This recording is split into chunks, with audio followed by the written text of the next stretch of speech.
J'ai compris qu'il y avait quelque chose de pas complète. Il y avait quelque chose qui n'était pas normal dans sa façon d'être. Je me suis baissée pour l'écouter dormir et là j'ai vu que sa respiration n'était pas complètement nette et j'ai pas voulu m'alarmer parce que chaque 4 heures il avait son biberon. Donc je me suis dit je vais attendre 15 minutes et 15 minutes plus tard Luca a hurlé. Mais dans son hurlement, il y avait quelque chose qui était pas clair. C'était pas un pleur, c'était vraiment un hurlement. Alarmée par l'état de son fils, la Valaisanne appelle les urgences qui lui conseillent de lui palper le ventre. Comme Luca ne réagit pas, elle fonce à l'hôpital de Sion. Très vite, les médecins prennent la décision de faire héliporter le bébé au CHUV. C'était l'effondrement. C'était c'était catastrophique. Et on m'a dit qu'il avait fait 2 fois des crises d'épilepsie, ils ont dû le réanimer dans l'hélicoptère. Il avait survécu de justesse. La doctoresse qui est venue nous voir a posé directement ces questions. Qu'est-ce qui s'est passé? Est-ce qu'il est tombé? Non, il n'est pas tombé. Est-ce qu'il a été secoué? La question a été posée franchement plusieurs fois. Et je me suis mise à réfléchir dans ma tête, est-ce que j'aurais pu le secouer sans m'en rendre compte, en fait? Parfois, on fait des choses et puis on oublie. Mais on ne peut pas oublier ce genre de geste. Oui. C'est vrai que je lui ai demandé, quand on le met sur l'épaule, quand il rote, la tête part des fois en arrière, comme tous les bébés, moi j'ai vu faire. Et elle m'a dit, non, votre enfant a été pris et sa tête a fait plusieurs fois ce geste. Et voilà, les séquelles sont très graves. Je lui ai demandé à quel point grave.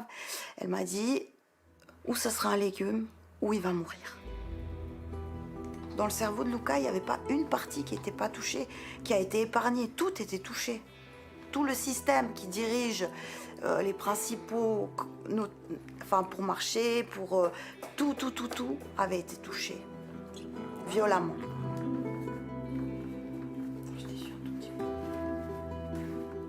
Le spécialiste en neuroradiologie, Philippe Médère, détaille ce qu'il se passe quand on secoue un bébé.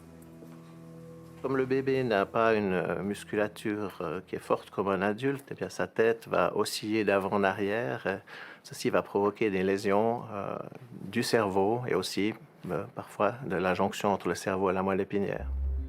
Son cerveau va bouger dans la boîte crânienne et il va se former autour du cerveau des hématomes sous-duraux dans un espace entre les enveloppes du cerveau et le cerveau lui-même, dû à des petites lésions des veines qui connectent le cerveau à ces enveloppes. Il peut aussi se former des hématomes ou des lésions comme des contusions, c'est-à-dire comme n'importe quelle contusion qu'on peut avoir aussi dans un muscle si on fait du sport.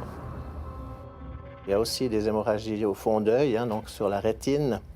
Ces hémorragies se forment aussi à cause des mouvements, mais essentiellement à cause d'hyperpression dans le système veineux.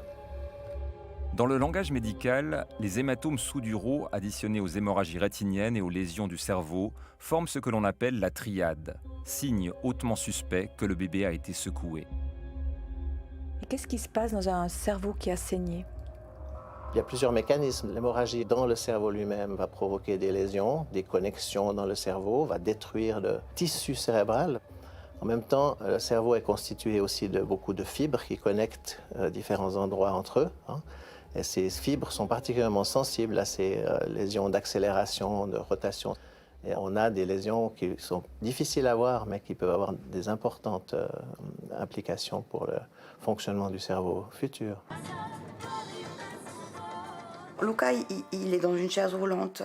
Il marche à l'aide d'un NF Walker, qui est une machine, entre guillemets, qui l'aide à marcher, mais c'est lui qui fait les pas lui-même. Il s'amuse beaucoup avec ça. Il ne serait jamais indépendant.